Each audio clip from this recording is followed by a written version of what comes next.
आजच डाउनलोड करा आणि तुमच्या आवडत्या मालिकांचा आनंद लुटा। जानू आता काय करावं म्हणजे हा मशरूम काय? माझे तर सगळे प्रयत्न करून झालेत। तुला दुसरं काही सुचतंय का? जयंत अरे असं नाही ऐकणार तो आणि खाणार सुद्धा नाही। मग कसं सांगितलं म्हणजे तो ऐकेल का? तो फक्त तुझंच ऐकतो? जयंत अरे असं काही नाहीये, पण हे बघ मी त्याची फेवरेट काठी आणली आहे की नाही, तू ही त्याला दे म्हणजे तो तुझं ऐकेलही आणि खाईल सुद्धा। धर। मला नाही वाटत की काठी दाखवली तरी तो खायला येईल। बघ ना जानू, इतक्या प्रेमाने त्याच्यासाठी मशरूम आणले पण तो बघत सुद्धा नाहीये। जयंत मला असं वाटतं आपण ह्याला हे मशरूम्स नको द्यायला। का? अरे का काय, मार्केटमधून आणलेले मशरूम्स आपण जसेच्या तसे देतोय त्याला आणि तो हे मशरूम्स खात नाहीये म्हणजे यामागे नक्की काहीतरी कारण असणार। हा, काय कारण असेल असं वाटतं तुला? जयंत अरे आपण असे कच्चे मशरूम्स त्याला कसे देऊ शकतो? कसे खाणार आहे तो ते? मी काय म्हणते, आपण या मशरूम्सचं सूप करून देऊया का त्याला, म्हणजे तो नक्की खाईल। मे बी ट्राय करून बघूया। हा, मी पटकन मशरूम सूप करायला घेते। बबुचका, मी पटकन तुझ्यासाठी सूप बनवून आणते। हा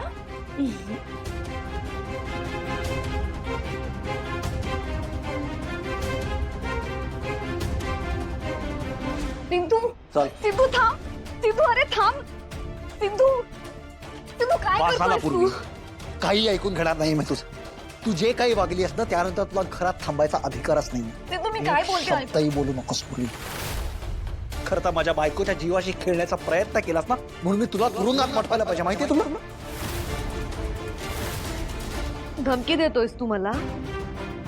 मैत्रीण आहे ना मी तुझी, मग असं कसं वागतोस? कसली मैत्रीण? भावना मॅडमच्या जीवाशी खेळणारी व्यक्ती माझी कधीच कोणी नसू शकते। खरंच मला लाज वाटते पूर्वी हे बोलायला की आपण एकेकाळी मित्र होतो। तू मैत्रीण असणारी पूर्वी नाहीयेस, तू हरवलेस कुठेतरी। यापुढे ना एक गोष्ट नीट लक्षात ठेव, भावना मॅडमच्या जवळ जाण्याचा प्रयत्न जरी केलास ना तर गाठ माझ्याशी आहे। भावना मॅडमना इजा करणं म्हणजे सिद्धूचा इगो हर्ट करणं, आणि सिद्धूचा इगो हर्ट केला तर तो आकाश पाताळ एक करतोय, लक्षात ठेव।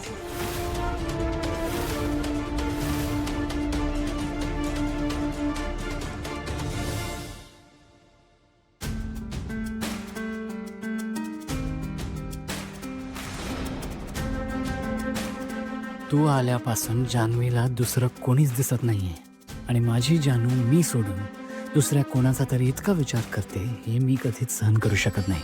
मला आता असं काहीतरी करायला हवं की जानू फक्त आणि फक्त माझाच विचार करेल आणि तू तिच्या आयुष्यातून कायमचा निघून जाशील।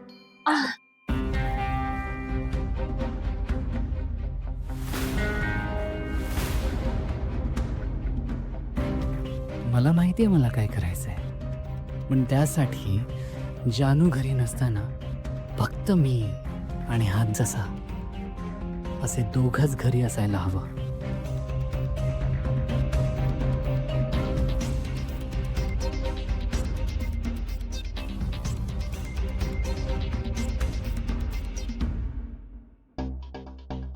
जानू, काय झालं जानू? जयंत मी तुला काहीतरी सांगणार आहे, पण तू अजिबात वैतागायचं नाही। काय झालंय मला सांग। बाबांचाही मेसेज आला होता, त्यांनीही आपल्याला घरी बोलवलंय। अरे वा, मग यात वैतागण्यासारखं काय? जाऊयात ना आपण। अरे पण एक प्रॉब्लेम आहे। काय प्रॉब्लेम? आपण नाही जाऊ शकत सासवडला। का? अरे असं कसं जायचं आपण? पण झालंय काय? तुझा काही दुसरा प्लॅन आहे का? नाही रे जय, पण मला सांग, बबुचकाला एकटं सोडून कसं जायचं आपण? बबुचका किती एकटा पडेल, त्याला बिचारायला वाईट वाटेल हे ऐकल्यावर की आपण दोघे जातो। आता पण बघ ना कसा दिसतोय ते बिचारा। ओके जानू, पण आई बाबांनी खूप आग्रहाने बोलवलं आपल्याला. नाही गेलो तर त्यांना किती वाईट वाटेल. हो जयंत, तेही आहेच. पण आता जयंत, या 2 बोटांपैकी एक बोट पकड. काय? अरे आधी पकड तर मग सांगते. नक्की आहे? ये जयंत, तू माझ्यावर खूप प्रेम करतोस ना, मग आता मी जे मागेन त्याला तू प्लीज नाही म्हणू नकोस हा. Please please please. जानू, तुला माहितीये माझं तुझ्यावर खूप प्रेम आहे. आता मला सांग काय हवंय तुला. नक्की ना नाही म्हणणार नाहीस ना? Please Jayant, please please. अगं पण कशाला नाही म्हणायचं ते तरी सांग. बघा जयंत, मी काय म्हणते, आपण बबूचकाला पण घेऊन जाऊया सासवडला. Please please Jayant, please please please. हा हो. खरंच ना? हम्म. Thank you Jayant, thank you so much. बबूचका, आता तू पण माझ्या बरोबर माझ्या सासवडच्या घरी येणार. तिथे आपण खूप मज्जा करू.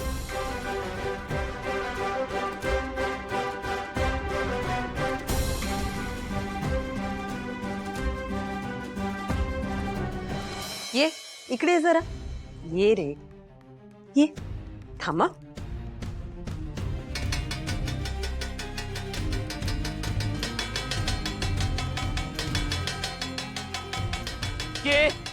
वीणा, वीणा काय चाललंय? तुला वेड बीड लागलंय का? कशाला थाळी पिटतेस? सांगते सांगते सगळं सांगणार. बसा आधी, बसा बसा सगळेजण. बस बसा.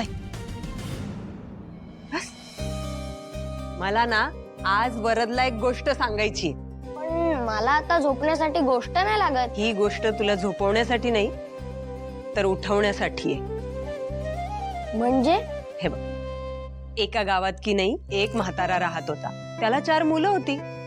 ती मुलं फार गुणी होती, पण त्यांचं ना आपापसात कधी जमतच नव्हतं. छोट्या छोट्या कारणांवरनं त्यांच्यात खूप भांडणं व्हायची.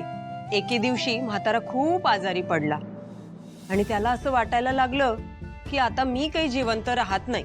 मग त्याला त्याच्या मुलांची काळजी वाटू लागली. मग तो विचार करत राहिला की त्यांना एकत्र ठेवण्यासाठी काय बरं करता येईल. मग त्याला सुचलं. त्याने त्या 4ही मुलांना समोर बोलवलं आणि प्रत्येकाला विशिष्ट लांबी रुंदीची एक काठी आणायला सांगितली. मुलं पण गेली आणि त्यांनी काठी शोधून आणली आणि म्हाताऱ्यासमोर ठेवली. म्हाताऱ्याने काय केलं असेल बरं? त्याने त्या सगळ्या काठ्या एकत्र केल्या आणि त्यांची मोळी बांधली आणि मुलांना सांगितलं की ही मोळी मोडून दाखवा. प्रत्येकाने खूप प्रयत्न केला पण त्यांना काही मोळी मोडताच येईना. मग म्हाताऱ्याने काय केलं? ती मोळी सोडली आणि एक एक काठी उचलून प्रत्येकाला दिली आणि प्रत्येकाला सांगितलं की आता काठी मोडून दाखवा बरं. मग काय, प्रत्येकाने काठी मोडली. हे कशामुळे झालं असेल सांग बरं? सोपं आहे. काठ्या एकत्र होत्या म्हणून त्या स्ट्रॉंग होत्या. जर त्याच जागी आपण त्यांना एक एक करून मोडायला गेलं तर त्या लगेच मोडणार. बरोबर. तसेच आपण घरात सगळे एकत्र आहोत की नाही, मग जोपर्यंत आपण सगळे एकत्र आहोत तोपर्यंत बलवान आहोत आणि एक एक झालो ना की आपल्यातली शक्ती निघून जाईल. बरोबर. लक्ष्मी निवास, लक्ष्मी